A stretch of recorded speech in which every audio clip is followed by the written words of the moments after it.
construction project. And so we've been working very closely with Ms. Monique Vernon. She's been wonderful to work with, but there is no shortage of resources available.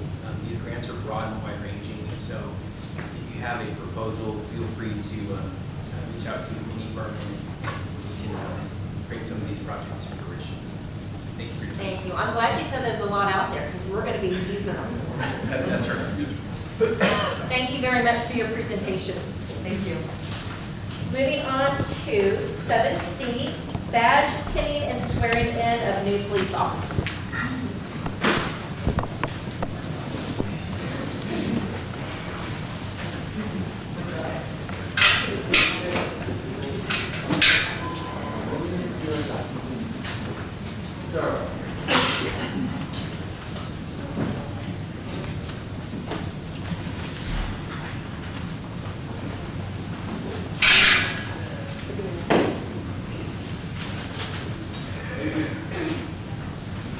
I'd like to present to council our newest member, Justin Lopez. He has not even hit the road just yet. It's only been about 2 weeks. He's about to hit the road tomorrow after this pinning ceremony. Justin Lopez, you are here today to accept the position as a law enforcement professional in the city of Kirby. This choice comes from a place of selflessness, commitment, and courage. Your career is going to lead you into beautiful but also dark places. It is a reality that humanity does not understand, see, or understand. Regardless, you have chosen to undertake this challenge. You will be called upon to do the unthinkable, and you are placing your life down not only for the community you're swearing to protect, but also your new family. The PD pin, which is about to be placed on the right side of your collar, will represent your commitment. An honorable commitment to serve this community with the utmost integrity. You are choosing to be fair and just in every decision that you make, regardless of the opposition, to protect your community regardless of their feelings towards you. You will provide professionalism even during the hardest of times. You will be met with hardships, disagreements, and disdain. You will comfort family members after loved ones have passed away, and yet go home proud of the kindness you provided them. The PD pin being placed on the left side of your collar will represent your courage. The courage to face your fears, and courage to know the difference between what you can and cannot control. You will save a life or many lives in your career, and no one but your team will know. The cape you wear will be unseen and unnoticed.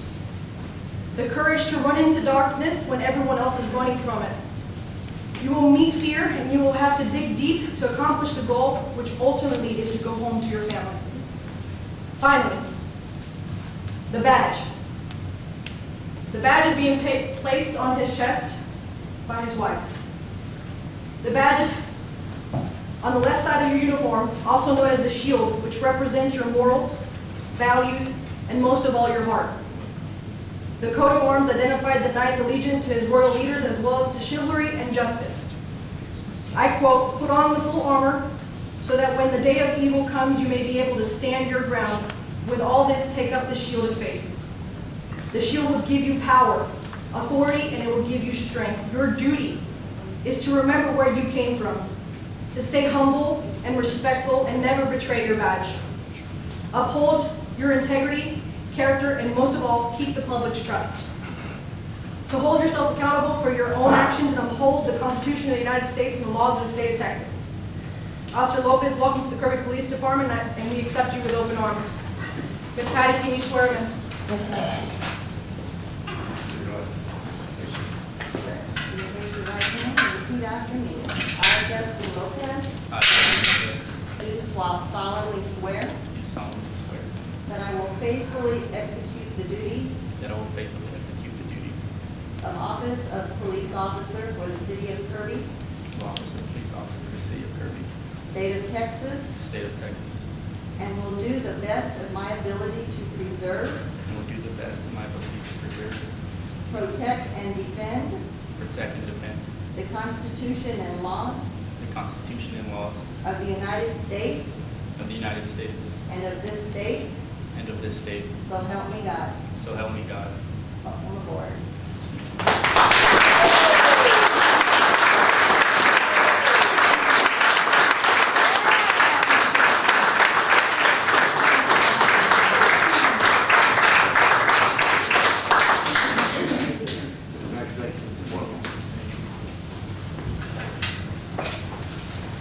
welcome aboard, Justin.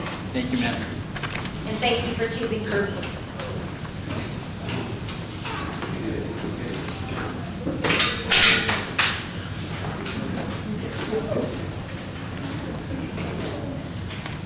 Opening agenda item 8A, discussion and possible action on Ackerman Road project plans and sewer repairs, M&S Engineering. Good evening, Mayor and Council. That's going to be tough to follow. I'll do my best. So staff has asked me to update you. I understand there's a few new council members that might not be quite familiar with the Ackerman Road project. So what I'll do is give you a brief summary of what the plan is there. Hopefully in support of action by council to approve the project to go bid. So officially the project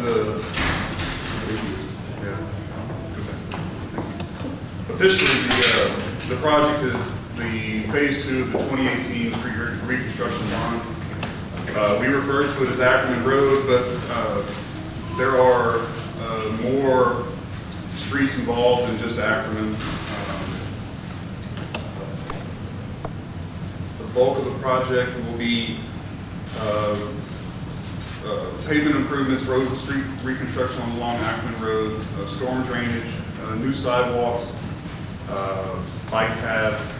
We're going to make some repairs to the sanitary sewer main along Ackerman Road, but we'll also be affecting Gibbs Sprawl, which is the extension of Ackerman, Cinderella Street, Taw Road. Do I say that right? Taw? Is that right? Yeah. Okay. Sparkling Lane, Hedwig, and Bound. Those are the streets involved in the program.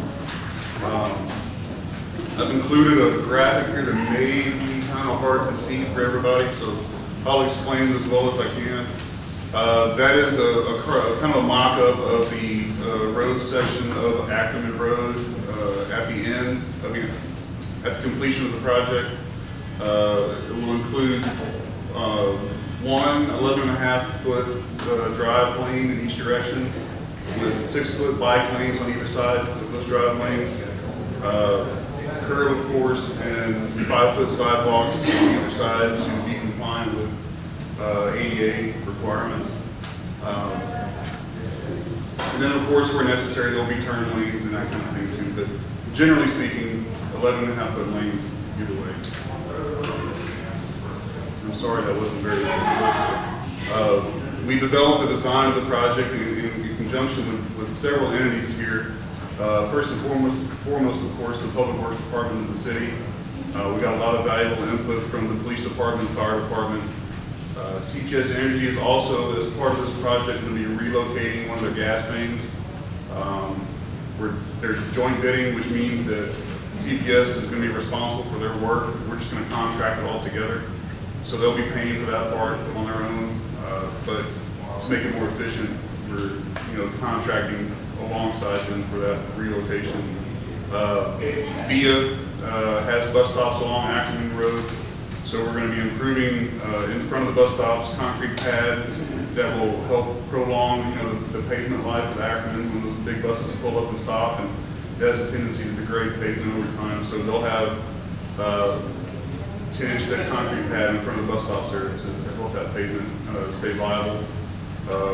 Judson ISD, we talked to them about their bus routes when school starts, because we're going to be affecting a lot of traffic in the area, and we want to make sure that they're taken care of and aware of what's going on. And of course the Postal Service and other entities around.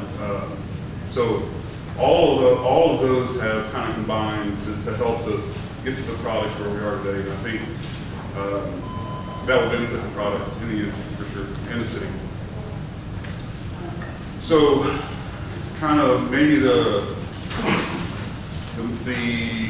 I don't want to say hot button, but really important thing for this whole project is traffic control and how we're going to detour traffic and those kind of things. So what we're proposing to do is basically split the project into 4 stages.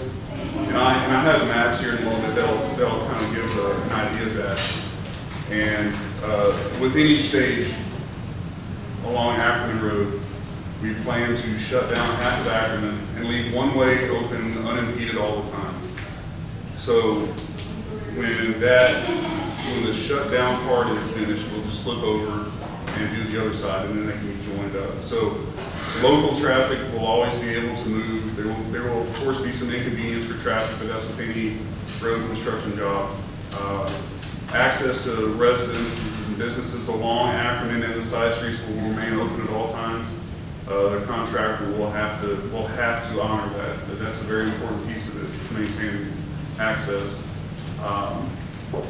We do have a detour plan for kind of non-local traffic or larger trucks, and I'll show that in a minute. It looks a little wild, and I'll be happy to explain it to you, but there's some sound reasoning behind it. And I have here listed also, and back to the kind of coordination deal, we're not going to be disrupting emergency services. The police station will be unimpeded in front, the police station will have their access, fire department, EMS, all these things will be operating as normal. So if you look at the next page, this is kind of an overall view of the city, and the boxes down at the bottom there show how we split up Ackerman Road. But what I want to call your attention to is that green line that you'll see, and that's kind of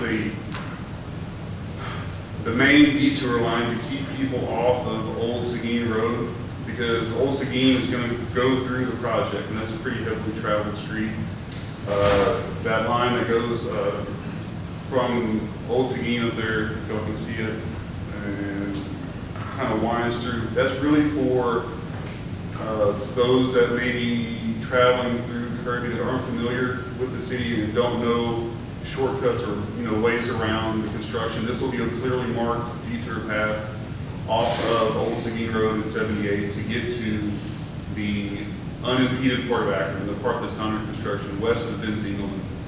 So that detour is not so much for the local traffic around Akron specifically, it's for those that are going through the city that normally would take Old Seguin or 78 into Ackerman Road, just to kind of keep some of that traffic off for the construction.